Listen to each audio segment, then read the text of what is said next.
इंद्रेश जी हमारे साथ जुड़ रहे हैं और इंद्रेश जी से बेहतर कौन बता सकता है कि एक्चुअली क्या मुसलमान इस बार ध्रुवीकरण के तहत वोट करने वाले हैं? क्या मुसलमान किसी एक को अपना रहनुमा मानते हैं या मुसलमानों को वोट बैंक की तरह देखने वालों को ही इस बार कोई सबक मिलने वाला है, या मुसलमान मोनोलिथिक होकर ही वोट करेंगे? मुस्लिम राष्ट्रीय मंच के इंद्रेश कुमार जी हमारे साथ जुड़ रहे हैं। बहुत स्वागत है सर आपका।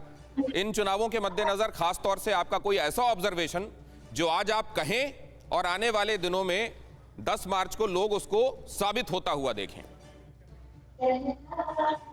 बहुत बहुत आपका धन्यवाद।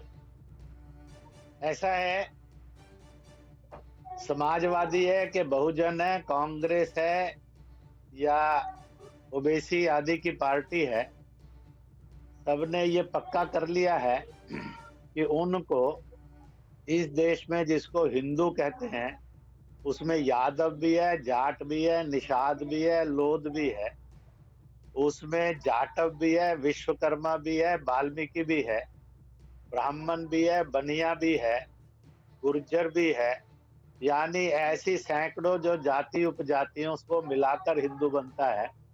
किसी को भी उसकी वोट नहीं चाहिए, ऐसा उन्होंने अपने आप ही ध्रुवीकरण कर दिया है, जो उनके लिए ही दुर्भाग्यपूर्ण है और उनकी घोषणाएं भी यही कहती जा रही हैं। दूसरी बात बहुत साफ हो गई है, ये नेता मुसलमान को खुददार हिंदुस्तानी के रूप में नहीं देखना चाहते। वह कीमत लगा लगा कर घोषणाएं कर रहे हैं कि वो कौन किसको कितने में खरीदेगा, यानी उसको क्या फायदा देंगे, यानी कीमत लगा रहे हैं। इसलिए मुसलमान चिंतित है कि वो पूरे हिंदुस्तान के हिंदुस्तानी समाज से काटा जा रहा है। और दूसरा, उसकी खरीद फरोख्त की मंडी यह पार्टियों ने बना ली है, क्योंकि इन सब पार्टियों के साथ साथ मेरा भी इन दिनों में अनेकों स्थानों पर हजारों हजार मुसलमानों की उपस्थिति में हुआ और कहीं पर जाट बोला कि हम हिंदू ही हैं और इनको तो हमारी वोट नहीं चाहिए, कहीं यादव बोला हम हिंदू हैं, इनको हमारी वोट नहीं चाहिए, कहीं गुज्जर बोला हम हिंदू हैं, हमारी वोट नहीं चाहिए, कहीं लोध, मौर्य और कुर्मी बोला कि इनको हमारी वोट नहीं चाहिए, हम हिंदू हैं। इसी तरह से मुसलमान ने भी बोला कि इनको हम इंसान नहीं नजर आते, अगर इंसान नजर आते तो ये 60 साल से ही हमारी कीमत लगा रहे हैं, अभी भी कीमत लगा रहे हैं। कोई हम जानवर नहीं है, सब्जियां नहीं है, गुलाम नहीं है जो खरीदे और बहुत बेचे बड़ी बात जाएं। आप कह रहे हैं इंद्रेश और जी, इसलिए बहुत बड़े खुददार हैं, खुददारी के रूप में जाना चाहता है। जब सब जाति के लोग और हिंदू लोग सब तरह से वोट कर रहे हैं तो हमें ही गुलाम क्यों, हमें ही खरीदना और बेचना क्यों? इंद्रेश जी, हर एक तरह की मानसिकता को इस समय हम समझना चाहते हैं, क्योंकि उससे ही समाज का निचोड़ पता चलेगा। तौकीर रजा भी हमारे साथ जुड़ रहे हैं।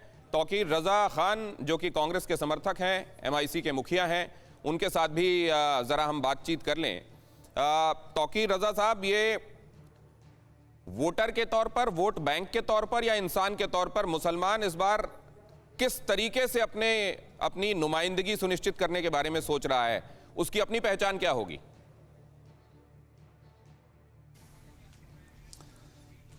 नहीं, वोटर तो हैं और इंसान भी है, और सबसे बढ़ के हम अपने देश से प्यार करने वाले और अपने प्रदेश में अच्छी सरकार देना चाहते हैं। इस वजह से इस बार हमने ये तय किया कि अपनी पार्टी को सरेंडर किया जाएगा और सेकुलर जमात को हिमायत की जाएगी। कांग्रेस से हमारी कोई ख़ास रिश्तेदारी नहीं है। हमारे लिए भारतीय जनता पार्टी हो, कांग्रेस हो, समाजवादी हो, बहुजन समाज हो, तमाम बराबर हैं, क्योंकि कोई भी मुस्लिम पार्टी नहीं है।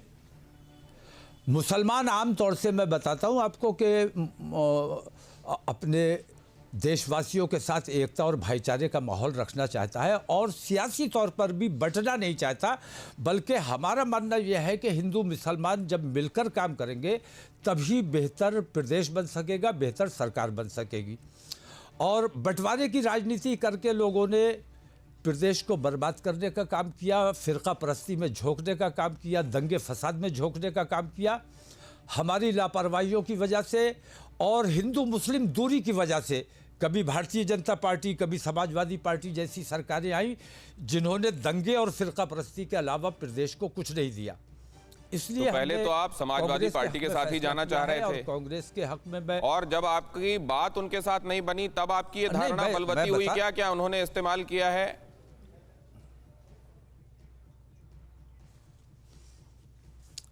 ऐसा है, बात बनाने की बात तो ये है कि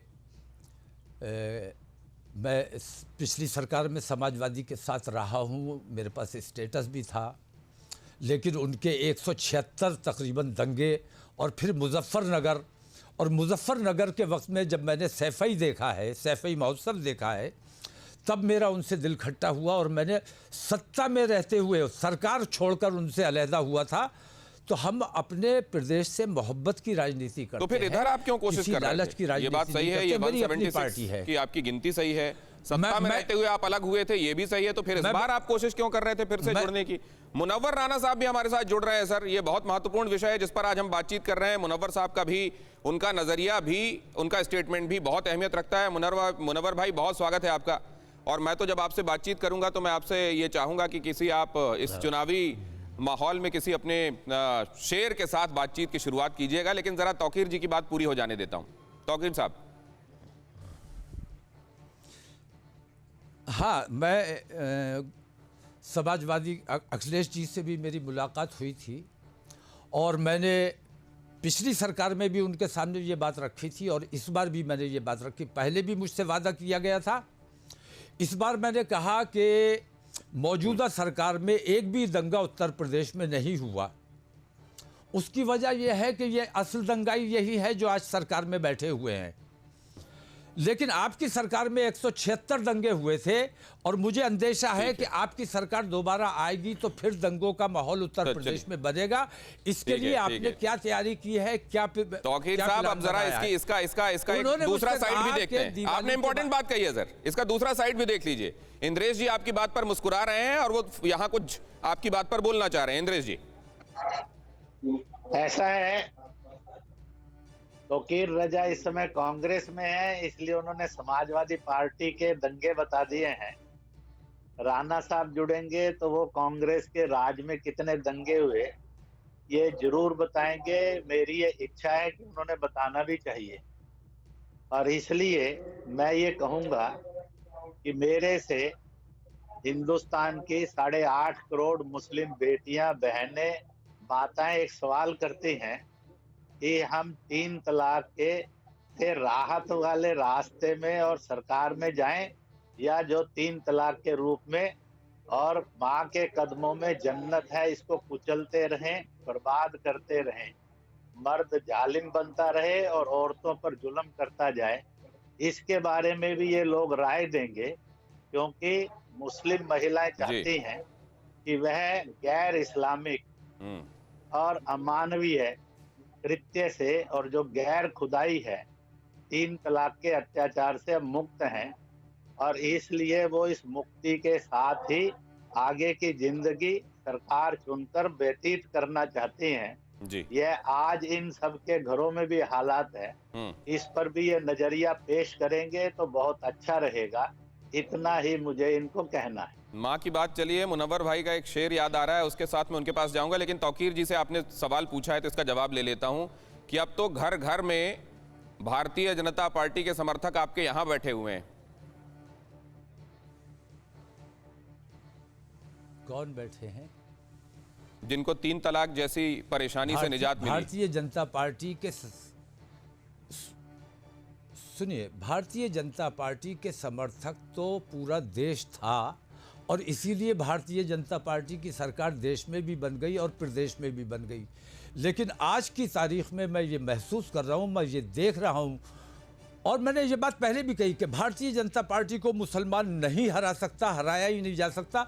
आज मैं पूरी तरह आश्वस्त हूं कि आज देश का हिंदू जागरूक हो गया है और वो ये महसूस कर रहा है कि ये सरकार हमारे देश के लिए ठीक नहीं है, ये सरकार पूरे देश को बेच डालेगी।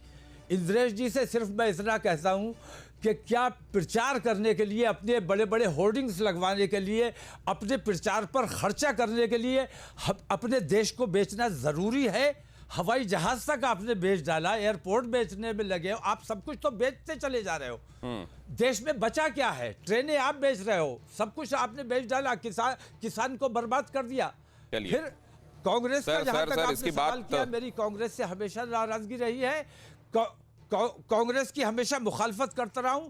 अखिलेश जी से मैंने दंगा जांच आयोग बनाने की बात की थी, उन्होंने मुझसे कहा था दिवाली के बाद बात करेंगे, लेकिन दिवाली के बाद उन्होंने कोई जवाब नहीं दिया मुझे।